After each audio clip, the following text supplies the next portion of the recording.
اندر آیا ہے. بہت ہی عظیم، بہت بزرگ اور عظیم سورہ ہے. ہمارے چھٹے امام جعفر صادق علیہ السلام یہ بات ارشاد فرماتے ہیں کہ جب یہ سورہ پیغمبر اکرم صلی اللہ علیہ وآلہ وسلم پر نازل ہوا تھا تو 70,000 فرشتے اس پر نگران تھے. پھر یہ رسول اکرم پر نازل ہوا ہے. لہٰذا امام فرماتے ہیں کہ لہٰذا اسے بہت بزرگ سورہ سمجھو، اس کی تکریم کرو، اور اگر لوگوں کو پتہ چل جائے کہ اس سورہ میں کیا ہے تو وہ کبھی اس سورہ کو ترک نہ کرے. بے پناہ فضائل کا حامل یہ سورہ ہے، اس کے بے پناہ خواص ہیں. ہمارے 8ویں امام علی رضا علیہ السلام یہ بات ارشاد فرماتے ہیں کہ جب یہ سورہ پیغمبر اکرم پر نازل ہوا تو 70,000 فرشتے اس کے نگہبان تھے. یعنی وہی تقریباً الفاظ ہیں جو ہمارے چھٹے امام کی حدیث میں ہیں. 8ویں امام یہ بات بیان فرماتے ہیں کہ جب یہ سورہ نازل ہوا تو وہ 70,000 فرشتے تکبیر و تحلیل کرتے ہوئے نازل ہوئے، اور جو بھی اس سورہ کی تلاوت کرے گا فرشتے قیامت تک اس کے لیے تسبیح کریں گے. اس سورہ کی اہم خصوصیت ایک یہ بھی ہے کہ یہ جہنم کی آگ سے بچانے والا ہے. تمام تفاسیر میں یہ بات آئی ہے، اور حضرت ابن عباس سے یہ روایت نقل ہوئی ہے کہ جو شخص بھی ہر رات سورہ انعام کی تلاوت کرے تو قیامت کے دن وہ شخص امن میں ہوگا اور اپنی آنکھوں سے کبھی یہ جہنم کو نہ دیکھے گا. جہنم کی اس کو پتہ ہی نہیں چلے گا کہ جہنم کی آگ ہے کیا. یہ کبھی اپنی آنکھوں سے جہنم نہیں دیکھے گا اگر ہر رات سورہ انعام کی تلاوت کرے. تو اتنا بڑا فائدہ اگر لینا ہے اور تھوڑا وقت اس کے اوپر اگر کوئی اتنی ہمت والا ہو جو کہ لگا دے، اور کیونکہ ہمارے دیکھیے روحانیت اتنی کمزور اور کمتر ہو چکی ہے کہ ہمیں چیزیں بہت مشکل اور بہت ہی ایسا لگتا ہے گویا ناممکن ہو. تو چلیں، یہ نہیں اگر ہر رات ممکن نہیں ہے تو ہفتے میں ایک رات کر لیں، مہینے میں ایک رات کر لیں، لیکن کم سے کم کچھ بلند ہمت دینی امور کے اندر بننا پڑے گا. تو جہنم کی آگ کو کبھی اپنی آنکھوں سے دیکھے گا ہی نہیں جو ہر رات سورہ انعام کی تلاوت کرے گا. اچھا، اس لحاظ سے دوسری خصوصیت اس کی یہ ہے کہ یہ خیر و برکت والا بہت سورہ ہے اور امراض سے حفاظت والا سورہ. تفسیر برہان میں حضرت امام جعفر صادق علیہ السلام ارشاد فرماتے ہیں کہ جو شخص بھی سورہ انعام کو مشک اور زعفران سے لکھے گا اور 6 دن تک متواتر پھر اس کا پانی پیے، یعنی مشک و زعفران سے لکھے اس کو اور 6 روز تک متواتر اس کا پانی پیے، تو خدا اس کو خیر کثیر عطا فرمائے گا اور ہر درد اور مرض سے اس کو امان ملے گی. تو دیکھیے بہت ساری چیزیں ایسی ہیں نا، جیسے ہمارے یہاں ویکسینیشنز ہوتی ہیں کہ جناب ویکسین اگر لگ گئی ہے تو اب اس مرض سے جو ہے بچاؤ ہو جاتا ہے. تو اسی طرح سے یہ روحانی امراض کے اعتبار سے ویکسین، اور یہ کہ جو ان سورہ کے اندر بھی یہی والی خاصیت پائی جاتی ہے. حیرت ہے کہ بہت سارے لوگ جو اس کے اوپر اعتراض کرتے ہیں وہ یہود و نصارہ کے بنائے ہوئے ادویات وغیرہ پہ اس قدر بھروسہ کرتے ہیں کہ جی ہاں یہ اس مرض کو بچا لے گا، لیکن جب کہتے ہیں قرآن کے سورہ تو فوراً شکوک و شبہات اور اپنی جو ہے مختلف موجگافیاں اس میں لے کر آ جاتے ہیں کہ کیسے ممکن ہے. تو بہرحال ہر درد اور ہر مرض سے اس میں امان ملے گی. جو شخص بھی سورہ انعام کو مشک و زعفران سے لکھ کر 6 دن تک متواتر اس کا پانی پیے، تو اس کو بھی کر کے دیکھنا چاہیے. اتنا وقت جو ہے بیماریوں کے علاجوں میں لگ جاتا ہے، اتنا وقت اور پیسہ اس کے اوپر لگ جاتا ہے، تو تھوڑا سا وقت اس کے اوپر بھی لگا دینا چاہیے اور اس کو ٹرائی کر کے دیکھنا چاہیے. ٹرائی تو نہیں یہ کہا جائے گا، یہ تو شکوک و شبہات والی بات ہوگی. انسان پر یقین انداز میں ان عملیات کو کرے تو پھر ان کی اثر پذیری کو مشاہدہ کر سکتا. اچھا، بعض اوقات یہ ہوتا ہے کہ ہم ایک مشکل کو اگر حل کروائیں تو اس کے لیے الگ الگ عملیات ہیں. بہت سی مشکلات ایسی ہیں کہ جو سورہ انعام کے ذریعے ایک ساتھ تمام مشکلات بھی دفع ہو سکتی ہیں. جو تفسیر اطیب البیان ہے اور بحر الانوار کے اندر بھی یہ بات آئی ہے کہ ہمارے چھٹے امام جعفر صادق علیہ السلام یہ بات ارشاد فرماتے ہیں کہ جو ہر ماہ کی پہلی شب کو، ہر قمری ماہ کی پہلی شب 2 رکعت نماز پڑھے اور ہر رکعت میں الحمد کے بعد سورہ انعام کی تلاوت کرے، تو پھر وہ خدا کے حضور جو بھی درخواست کرے گا، یعنی اپنی جو درخواست ہے وہ خدا کے حضور پیش کرے، تو اسے ہر درد سے اور خوف سے نجات عطا ہوگی اور خدا اسے پریشان کرنے والی ہر مشکل سے نجات عطا کرے گا. ہر مشکل سے، یعنی بجائے اس کے کہ ہم ایک ایک بہت سی مشکلات کو اپنے لیے اس کے لیے الگ الگ اعمال انجام دیتے ہیں، امام فرماتے ہیں ہر مہینے کی پہلی جو شب ہوگی اس میں 2 رکعت نماز پڑھے، ہر رکعت میں الحمد کے بعد سورہ انعام، پھر خدا سے جو بھی اپنی دعائیں سے کرنی ہے وہ کرے، خدا اسے ہر درد اور خوف سے نجات عطا کرے گا اور ہر پریشان کرنے والی مشکل سے بھی اس کو نجات عطا کرے گا۔ تو یہ بہت اہم اس لحاظ سے سورہ ہے، ایک ساتھ تمام مشکلات اس سے حل کی جا سکتی ہیں۔ اسی طرح سے وسعت رزق اور حاجات کی قبولیت کے لیے بھی یہ بہت ہی مجرب سورہ ہے۔ جو کتاب ہے منتخب ختوم، اس میں یہ بات آئی ہے کہ جو چاہتا ہے اس بات کو کہ اس کا رزق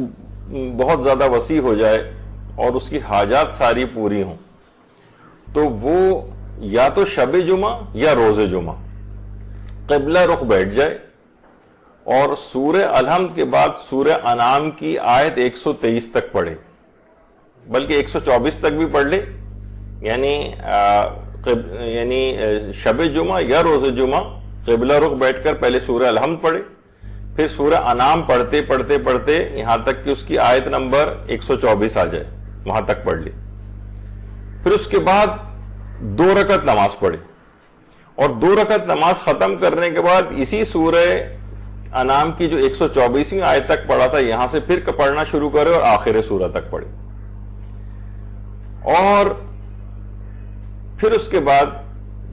نماز ختم کرے۔ نماز تو پہلے ختم کر چکا ہے، یعنی یہ جب سورہ ختم کرے تو پھر سجدے میں سر رکھ کر 70 مرتبہ لا الہ الا اللہ محمد الرسول اللہ پڑھے، پھر جو چاہے حاجت مانگے وہ حاجت ضرور اس کی قبول ہوگی، جو چاہے۔ یعنی یہ واقعی اس طرح کا ہے کہ کوئی بہت ناممکن قسم کی حاجات آ جاتی ہیں جو بظاہر ہمیں ناممکن لگ رہی ہوتی ہیں یا بہت ہی اہم ہوتی ہیں ہماری زندگی میں، تو اس قسم کے اعمال اس میں انجام دے کر ان کے اندر ان میں آسانی پیدا کرنی چاہیے ان حاجات کو قبول کروانے کے لیے۔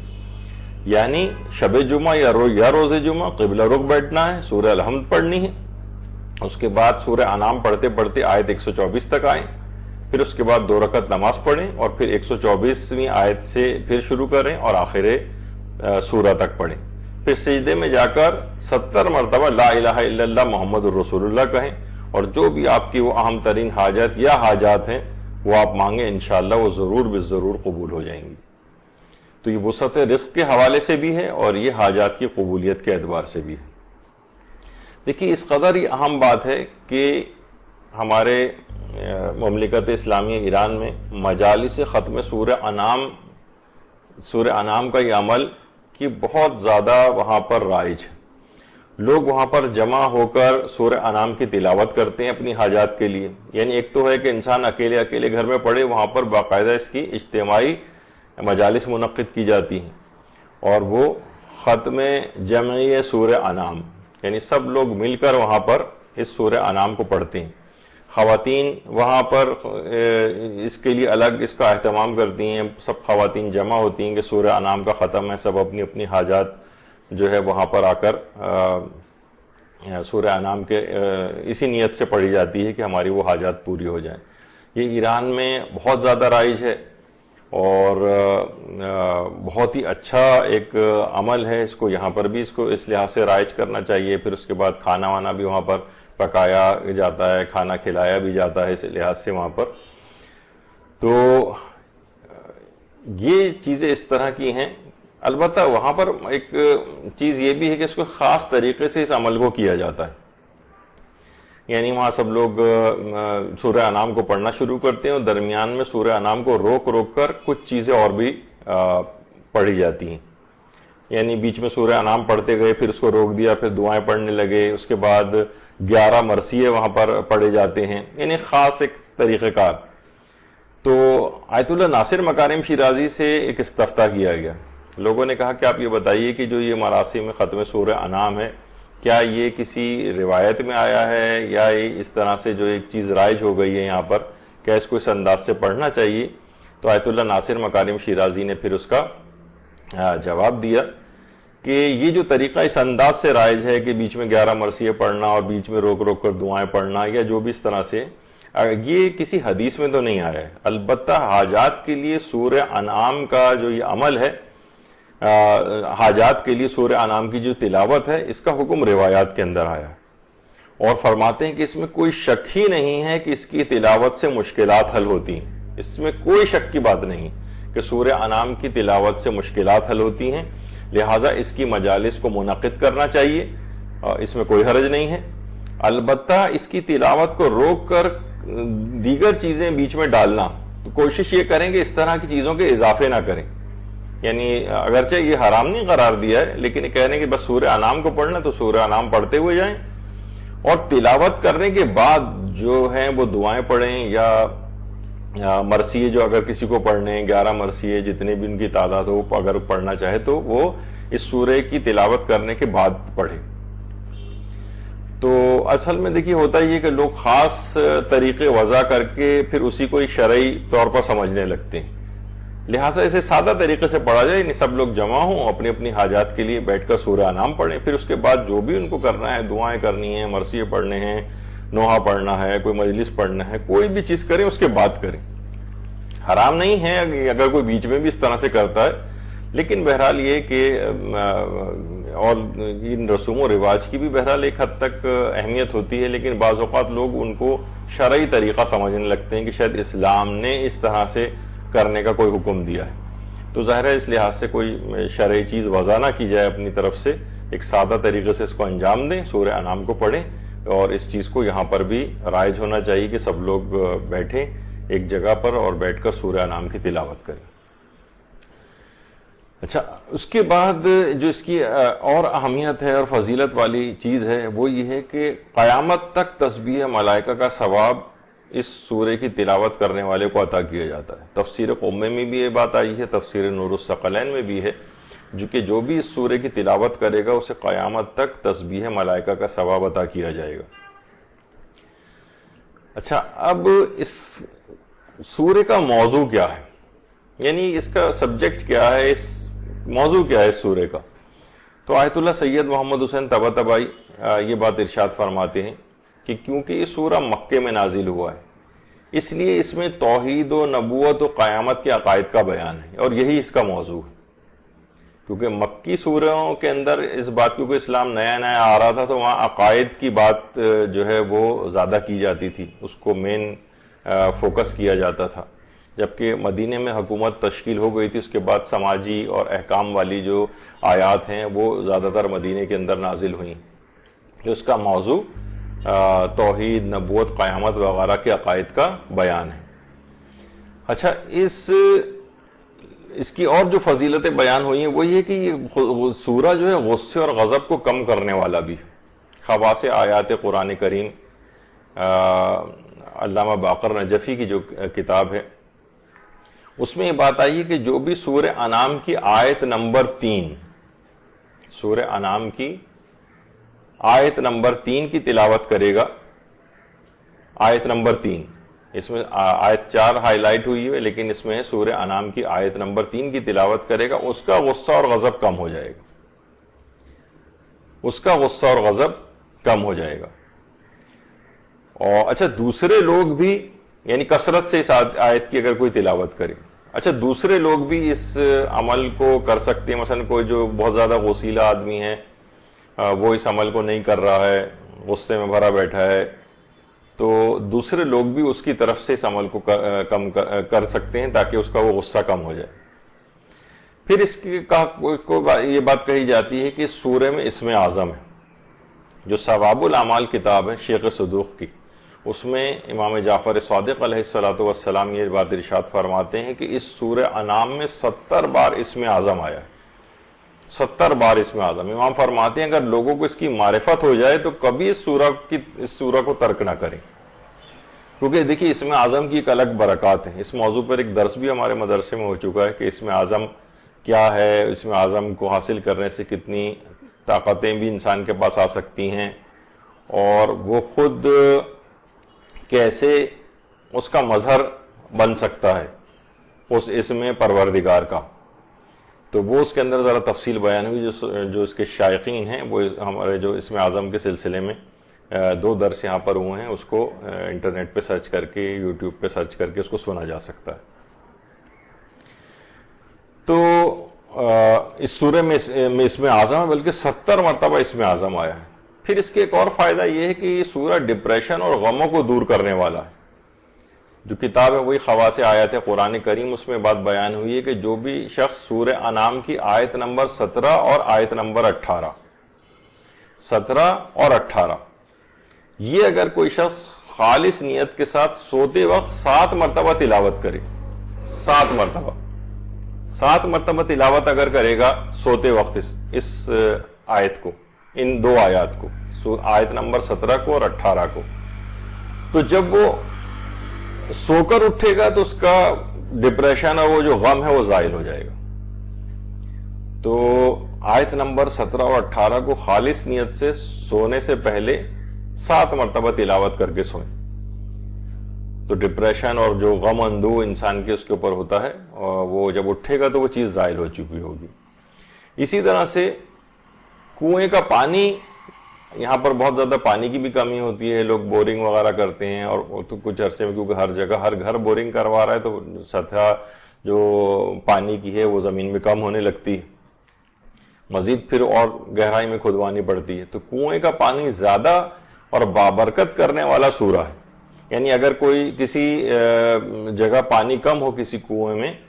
تو کاغذ پر سورہ انعام کی آیت نمبر 99، یہ اگر کاغذ کے اوپر یہ والی آیت لکھی جائے، آیت نمبر 99، وہی خدا وہ ہے کہ جس نے آسمان سے پانی نازل کیا ہے، پھر ہم نے ہر شے کے یہاں سے لے کر اور پوری آخر تک آیت نمبر 99، کیونکہ بہت تفصیلی آیات میں سے ہے تو وقت اتنا نہیں ہے ہمارے پاس۔ بہرحال سورہ انعام کی آیت نمبر 99 اسے لکھ کر کنویں میں ڈال دیا جائے، یا اس تک کسی بھی طور پر اس میں پہنچا دیا جائے، تو اس کا پانی زیادہ ہو جائے گا۔ بلکہ یہ اگر اس کا پانی جو ہے یہ کسی سورہ انعام زعفران سے لکھیں، کسی بھی چیز سے لکھیں، اس کو دھو کر پھر اس کا پانی یہ اگر کسی درخت کو دیا جائے تو اس کا میوہ اور پھل بھی درخت کا زیادہ ہو جاتا ہے۔ تو اگر یہ اس کا پانی کسی درخت کو دیا جائے، اور کنویں میں اگر اس کو ڈالا جائے گا تو کنویں کا پانی بڑھ جائے گا۔ اچھا، کنویں کا پانی کے لیے ایک عمل اور بھی ہے، اس میں یہ کہ پانی اکثر کھارا نکلتا ہے، یہ بیچ میں یہ بات آ گئی ہے تو اس وجہ سے اس کو بھی بیان کیا جا رہا ہے کہ یہ جو کتاب خواص آیات قرآن کریم ہے، اگر کنویں کی کھدائی کے وقت سورہ صاد کی ابتدائی 3 آیات اور آیت نمبر 42 تلاوت کر دی جائے اس موقع پر، تو انشاءاللہ اس کا کنویں کا پانی میٹھا ہوگا، وہ جو بورنگ کرا رہے ہیں اس کا پانی میٹھا ہوگا۔ تو یہ جو اس سے پہلے سورہ انعام کی جو آیات تھی، آیت نمبر 99، اس سے پانی زیادہ ہوگا، اور اگر کوئی چاہے کہ پانی میٹھا ہو تو سورہ صاد کی ابتدائی 3 آیات اور آیت نمبر 42 کی اس موقع پر تلاوت کی جائے۔ تو دیکھیے یہ تمام چیزیں ایسی ہیں جو کہ قرآن اگرچہ کتاب ہدایت ہے، ہدایت کی تمام باتیں تو بدرجہ اولیٰ اس کتاب سے لینی اور اپنی زندگیوں میں اس کتاب کو رائج کرنا ہے، اس کے جو مندرجات ہیں اس کے اوپر عمل کرنا ہے، لیکن ہماری جو دنیاوی زندگی اس میں بھی یہ قرآن آسانیاں پیدا کرتا ہے۔ اسی طرح سے ایک عمل بتایا جاتا ہے، وہ ہے ظن سرکش کو مدی کرنے میں مددگار سورہ، یعنی جو سورہ انعام ہے۔ یعنی بہت سی خواتین ایسی ہیں جو کسی صورت یعنی بہت سرکشی پہ آمادہ ہوتی ہیں، ہر بات میں شوہر کی مخالفت، ہر وقت لڑائی جھگڑا کہ آدمی واقعتاً پریشان ہو جاتا ہے۔ اچھا، اس کے مقابلے میں بہت سے شوہر بھی اسی طرح سے ہوتے ہیں کہ وہ پرابلم کر رہے ہوتے ہیں، اور بعض اوقات شوہر و بیوی دونوں ہی اس طرح کے ہوتے ہیں۔ تو بہرحال خواص آیات قرآن کریم کے اندر یہ بات بھی آئی ہے کہ اگر بیوی سرکش و نافرمان ہو، یا اس کو اگر الٹا بھی کر لیں گے، شوہر اگر بہت زیادہ جو ہے وہ درست مزاج کا ہو، ہر وقت ہر بات میں جو ہے وہ یعنی گھر کے اندر فساد دنگا جو ہے برپا کیا جا رہا ہے، تو اس کی آیت نمبر 142 کو اگر نان پر لکھ کر اس کو کھلا دی جائے تو وہ عورت خواہ کتنی ہی سرکش و نافرمان کیوں نہ ہو، اس کی سرکشی دور ہو جائے گی اور وہ فرما بردار ہو جائے گی۔ اور مردوں کے لحاظ سے بھی یہ ہے کہ وہ جو درست مزاجی اس کی ہو رہی ہے، اب یہ تو نہیں کہا جائے گا کہ وہ مرد جو ہے وہ عورت کا جو ہے وہ فرما بردار ہو جائے اور جو ہے بالکل ہی اس لحاظ سے ہو جائے کہ زن مرید جس کو کہا جائے، یعنی اس کے بھی خلاف ہو جائے گا۔ ہر شخص کو اپنی نفسیات اور اس کے مطابق جو ہے اس کو زیب دیتی ہیں باتیں، لیکن سرکشی اور نافرمانی بیوی کے اعتبار سے جو ہے وہ ہو جائے گی دور، اور اگر مرد ہے اور وہ درست مزاج کا ہے اور بہت زیادہ سختی وغیرہ کر رہا ہے یا بہت زیادہ گھر کے اندر جھگڑا فساد وغیرہ کرتا ہے تو اس کی یہ صفات بھی اس سے دور ہو جائیں گی۔ یعنی آیت نمبر 142 کو نان پر لکھ کر، اچھا اب نان پر اس انداز سے لکھے، یا اگر یہ ممکن نہیں ہے مثلا زعفران وغیرہ سے لکھنا، یا تو کم سے کم انگلی سے بھی آیت نمبر 142 نان کے اوپر لکھ کر اس کو اگر کھلا دی جائے تو یہ بھی ایک عام عمل جو ہے وہ بتایا گیا ہے۔ اسی طرح سے تقویت حافظہ کے لیے سورہ بڑا مددگار ہے۔ اس کی جو آیت نمبر 61 ہے، آیت 61، اس کے متعلق